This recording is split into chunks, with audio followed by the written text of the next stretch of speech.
First நான் கல்பனா மேம்க்கு தான் நன்றி சொல்லணும். எனக்கு 15 வருஷமாக குழந்தை இல்லை. நான் நிறைய இடத்துல ஹாஸ்பிட்டலில் போய் பார்த்தப்ப யாரும் கிளியராக ஒரு ரெஸ்பான்சிபிலிட்டியாக ஆன்சர் சொல்லலை. நான் ஃபஸ்ட் டைம் மேமை பார்த்தப்பே ஒரு தாய்மை உணர்ச்சி தெரிஞ்சுது. மேம் கவலைப்படாதீங்கப்பா, கண்டிப்பாக உங்களுக்கு நான் சக்ஸஸ் பண்ணி கொடுக்குறேன்னு சொன்னாங்க. அந்த வார்த்தை இப்போ வரைக்கும் எனக்கு மனசில் இருந்துகிட்டே இருக்குது. இப்போ கூட மேமை பார்த்தோன்னே உணர்ச்சி பெருக்கால நான் என்ன அறியாமையே கண்ணீர் வந்துருச்சு. காரணம் என்னென்னா, அந்த இடத்துல அவங்க எனக்கு ஒரு பிரம்மாவாக தான் தெரிஞ்சாங்க. ஸோ நான் இந்த குரு ஹாஸ்பிட்டலும் சரி, கல்பனா மேம்க்கும் சரி 100 times 1000 times நான் தேங்க்ஸ் சொல்ல விரும்பிக்கிறேன்.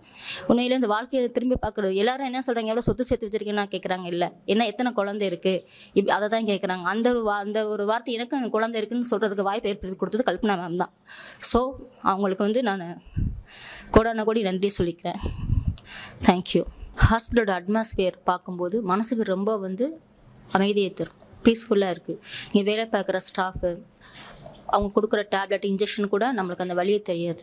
அந்தளவுக்கு அவங்க பேசி நம்மகிட்ட நல்லா கைண்டாக பேசி, ஒன்றும் இல்லைக்கா நல்லாயிருக்கும், பயப்படாதீங்க, கொஞ்சம் அந்த முடிஞ்சிருச்சுன்னு சொல்லி அவங்க பேசுகிற அரவணைப்புலேயே நம்மளுக்கு அந்த கஷ்டம் தெரியல.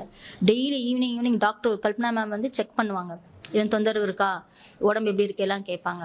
அதை கேட்குறப்பே ஒரு தாய்மை உணர்வு தெரியுது. ஸோ இந்த ஹாஸ்பிட்டலில் எல்லா விதமான வசதிகளும் இருக்குது. கேன்டீன் வசதி இருக்குது, 24 hours டாக்டர்ஸ் அவைலபிளாக இருக்காங்க. அதான் ஒரு வீட்டோட அட்மாஸ்பியர் இங்கே இருக்குது.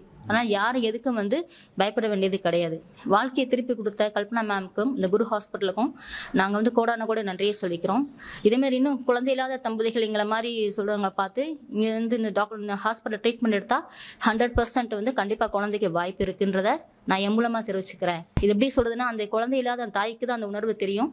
அந்த தாய்மையில் அடைஞ்சதுக்கப்புறம் அதில் கிடைக்கிற சந்தோஷம் கோடி கோடியாக காசு கொடுத்தாலும் கிடைக்காது. அதனால் நான் குரு ஹாஸ்பிட்டலையும் கல்பனா மேமையும் என்னோட லைஃப் ஃபுல்லாகவே நான் நினச்சிட்டு இருப்பேன். ஏன்னா எனக்கு குழந்தை கொடுத்த தெய்வம் அவங்க இன்னும் பிரம்மான்னு தான் சொல்லணும். தேங்க்யூ.